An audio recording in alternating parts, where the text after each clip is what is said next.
ಬಳ್ಳಾರಿಯಲ್ಲಿ ಮೀನುಗಾರಿಕೆ ಇಲಾಖೆ ಉಪನಿರ್ದೇಶಕ ಶಿವಣ್ಣ ಮನೆ ಮೇಲೆ ಲೋಕಾಯುಕ್ತ ರೇಡ್ ಆಗಿದೆ. ನಿನ್ನೆ ದಾಳಿ ನಡೆಸಿದ್ದರು. ದಾಳಿಯ ವೇಳೆ ಬಳ್ಳಾರಿಯಲ್ಲಿ 14 ಸೈಟು, ಬಳ್ಳಾರಿ ನಗರದಲ್ಲಿ 3 ಮನೆಗಳು, ಬಳ್ಳಾರಿ ಜಿಲ್ಲೆ ಸೇರಿ ವಿವಿಧೆಡೆ ಒಟ್ಟು 44 ಎಕರೆ ಜಮೀನು ಪತ್ತೆಯಾಗಿದೆ. ಇದರ ಜೊತೆಗೆ ಮನೆಯಲ್ಲಿ 600 ಗ್ರಾಂ ಬಂಗಾರ ಪತ್ತೆಯಾಗಿದ್ದು, ಮನೆಯಲ್ಲಿ 8.5 ಲಕ್ಷ ನಗದು ಸಿಕ್ಕಿದೆ.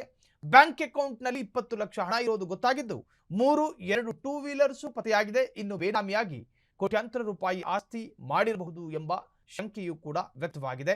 ಪರಿಶೀಲನೆ ಮುಂದುವರೆದಿದೆ. ಜೊತೆಗೆ ನೋಡಿ, ಈಗಾಗಲೇ ಕೋಟ್ಯಾಂತರ ಮೌಲ್ಯದ ಅಕ್ರಮ ಆಸ್ತಿ, ನಗದು, ಚಿನ್ನದ ರಾಶಿ ಪತ್ತೆಯಾಗಿರುವಂತಹದ್ದು ಮನೆಯಲ್ಲಿ. ಇದು ಮನೇನ ಜ್ಯುವೆಲರಿ ಶಾಪ್ ಅನ್ನುವಂಥ ಅಚ್ಚರಿಗೆ ಅಧಿಕಾರಿಗಳು ಒಳಗಾಗಿದ್ರು. ಲೋಕಾಯುಕ್ತ ಅಧಿಕಾರಿಗಳ ಭರ್ಜರಿ ಭೇಟೆಯ ಸಂದರ್ಭದಲ್ಲಿ ಅನೇಕ ಅವರ ಆಸ್ತಿ, ಅವರ ವಾಹನ ಎಲ್ಲವೂ ಕೂಡ ಪತ್ತೆಯಾಗಿರುವಂತಹದ್ದು. ಇನ್ನೂ ಕೂಡ ಲೋಕಾಯುಕ್ತರ ಶೋಧ ಮುಂದುವರೆದಿದೆ. ಸಂಬಂಧಪಟ್ಟ ದಾಖಲೆಗಳ ಪರಿಶೀಲನೆಯ ಕಾರ್ಯ ನಡೀತಾ ಇದೆ. ಕ್ಷಣ ಕ್ಷಣದ ಸುದ್ದಿಗಳಿಗಾಗಿ ಫ್ರೀಡಂ ಟಿವಿ ಸಬ್ಸ್ಕ್ರೈಬ್ ಮಾಡಿ, ಲೈಕ್ ಮಾಡಿ ಹಾಗೂ ಫಾಲೋ ಮಾಡಿ. ಹೊಸ ಸುದ್ದಿಗಳ ನೋಟಿಫಿಕೇಶನ್ಗಾಗಿ ಬೆಲ್ ಐಕಾನ್ ಮೇಲೆ ಕ್ಲಿಕ್ ಮಾಡಿ.